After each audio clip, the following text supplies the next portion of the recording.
PDEC TV. Yes, asante sana mtazamaji wa PDEC TV. Ni siku nyingine nzuri ambapo tunakutana hapa kujadili masuala mbalimbali ya kimichezo. Leo tutajikita zaidi na baadhi ya vitu ambavyo vinaendelea kule barani Ulaya. Tunafahamu ligi nyingi barani Ulaya ambazo zimesimama na baadhi ya timu ambazo zikiendelea kufanya usajili na baadhi ya timu ambazo zikiwa zinafanya zinauza wachezaji, zingine zinanunua na mipango mikubwa ya msimu ujao. Leo tunataka tujikite barani Ulaya kwenye nchi ya Ufaransa, moja kati ya nchi ambayo PSG wametawala sana soka la Ufaransa kwa kile ambacho wamekifanya. Bingwa Ulaya msimu huu upo Ufaransa kwenye timu ya PSG, lakini sitaki kuwatazama sana PSG chini ya kocha Luis Enrique ambao wamefanikiwa sana sasa hivi, ambao wanafanya vizuri pia kwenye klabu bingwa ya dunia. Wanaenda kucheza robo finali dhidi ya Inter Miami. Lionel Messi anaenda kukutana kutoka zamani. Leo tunataka nikupitishe kwenye taarifa moja ambayo imeleta kizaazaa kwa wale watu ambao wanafuatilia mpira wa miguu. Taarifa hiyo ni taarifa nzuri sana. Nazungumzia sio taarifa nzuri sana kwa baadhi ya watu, inaweza ikawa mbaya kwa sababu ukiangalia hapa nazungumzia Olympique Lyon, moja kati ya timu ambayo imekuwa na mafanikio marefu, imekuwa na mafanikio makubwa kwenye soka la Ufaransa na duniani kwa ujumla. Barani Ulaya imekuwa imefanya vizuri kwa miaka kadhaa huko nyuma, lakini miaka ya karibuni kidogo wamekuwa wamepotea. Monaco alikuja kumaliza utawala wao. Kabla Monaco wao walifanya vizuri sana. Baada ya Monaco, PSG wamekuja wametawala, wamekuwa wafalme sana wa soka kule.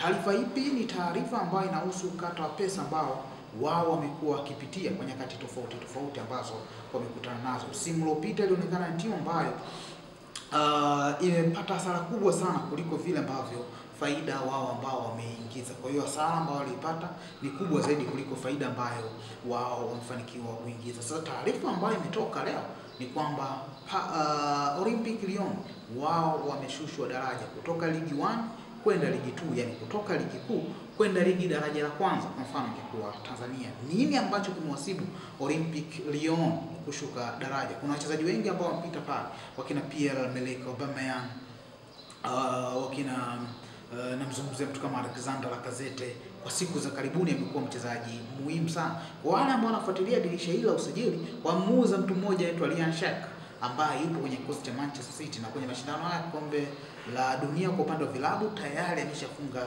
goli moja. Sasa nini ambacho kimewakuta ni kwamba wanaonekana wametumia pesa nyingi kuliko kile ambacho wamekiingiza. Msimu uliopita, msimu wa 2023-24, baada ya msimu walionekana kwamba walitangaza kwamba mpata hasara kubwa sana, zaidi ya dola milioni 580 ambazo ukiziweka kwenye pesa za Tanzania ni zaidi ya mabilioni. Hasara hiyo ambayo imetokana na matumizi yao kwa makubwa kuliko vile ambavyo wao kile ambacho wanakiingiza. Sasa Ulaya ni tofauti sana na nchi za Afrika, tofauti sana Afrika.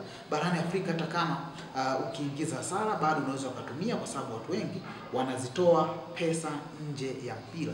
Wanatumia pesa nyingi sana kutoka kwenye vyanzo tofauti vya nje ya mpira, lakini wenzetu Ulaya wanakuwa makini sana. Sasa madhara yake yalionekana wapi?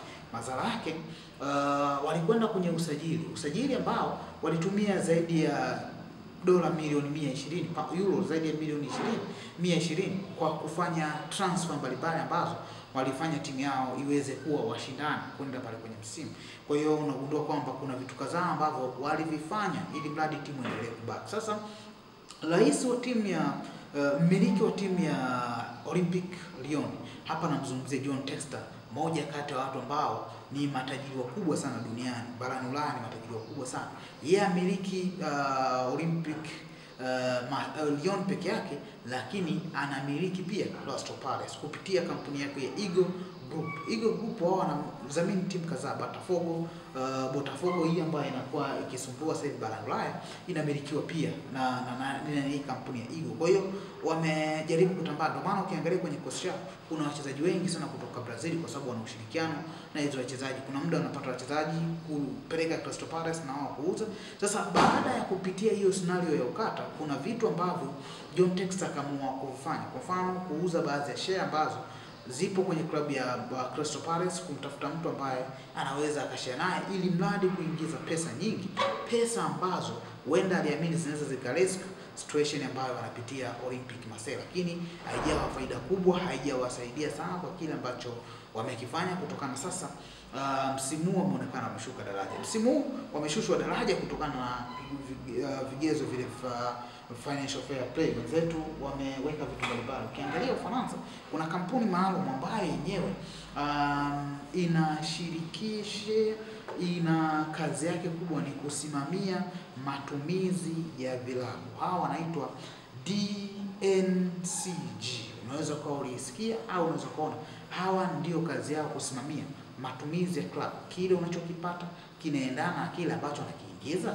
Kama hakiendani, wao wapo tayari kuchukulia hatua ili kuona namna gani ambavyo wanaweza wakamiliki. Sasa msimu uliopita baada ya hizo hasara ambazo zilipatikana, Lyon waliweka kwenye maangalizi maalum kwamba wanapaswa wasitumie pesa vibaya. Lakini kwenye kile kipindi cha maangalizi inaonekana msimu huu hawajapata pia walichokitaka kukipata, kwa sababu ukiangalia mapato yao hayakuwa makubwa sana. Kwenye mashindano ya Ulaya hawakufika hatua mbaya. Huenda wangechukua kombe lolote msimu huu, inge boost revenue yao kwenda pale. Wachezaji ambao wameuza ni wachache sana, akina Anton Lopez ambao bei yao ndogo, akina Alexander Lacazette wameweza kuondoa wachezaji ambao wanapokea mishahara mikubwa. Lakini ukiangalia mtu kama Ryan Shaq ametoka kuuzwa hivi karibuni, lakini mtu kama Maxime ambaye amejiunga na Como. Kwa hiyo unagundua kwamba kuna baadhi ya jitihada ambazo zilifanyika, lakini bado ambazo hazikuweza kufua dafu. Hili ni anguko kubwa sana kwa wapenda mpira. Hili ni anguko kubwa pia kwa Wafaransa, kwa sababu ukiangalia Ufaransa unapotaja Olympique Lyon, unapotaja Olympique Marseille, moja ya timu kubwa sana, AS Monaco ambao nao wanajitafuta kurejea kwenye ushindani wake. Sasa mtu anaweza kauliza, hii ingekuwa Bongo ingekuwaje? Lakini Bongo ni tofauti kidogo na bara la Ulaya. Tanzania hapa kuna timu nyingi sana ambazo zinatumia pesa nje ya mahesabu. Kama tungekuwa tunasema tunakagua jinsi gani ambavyo unaweza ukakagua na timu zikatumia kila ambacho wanakiingiza, naamini timu nyingi sana zingekuwa kwenye matatizo mpaka sasa hivi. Lakini wenzetu barani Ulaya wapo makini, wapo smart kwa kile chochote ambacho wanakifuata. Wewe pia mtazamaji ambao unaitazama hapa, unaweza kuwa na maoni gani? Hii sheria ya timu club kubwa kama Olympique Marseille kuweza kushushwa daraja. Olympique Marseille kwenye soka la Olympique Lyon, not Olympique Marseille, Olympique Lyon, Olympique Marseille ni moja ya timu ambazo kubwa zaidi. Wenzetu barani Ulaya tunaona Juve wale kushushwa daraja kwa makosa mbalimbali ambayo walifanya, hasa upangaji matokeo. Hivi timu zetu za Tanzania, mihimili ya soka la Tanzania, kama juzi wametikisa tu hapo mwenyekiti wa bodi ya ligi ajiuzuru, tumeona amejiuzuru, mtendaji mkuu ajiuzuru, tumeona amesimamishwa.